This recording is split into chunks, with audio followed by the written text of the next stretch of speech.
ये गौ भक्त हैं जो हमारे गायों के लिए लापसी वितरण करने के लिए जा रहे हैं।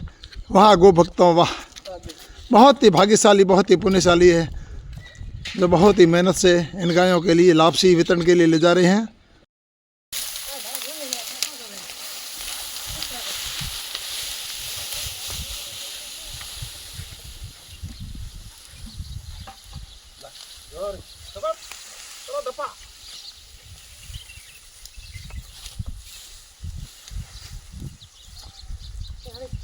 ये गायों के लिए स्वच्छ पानी की खेड़ी बनाई हुई है, इसमें ताज़ा पानी रहता है।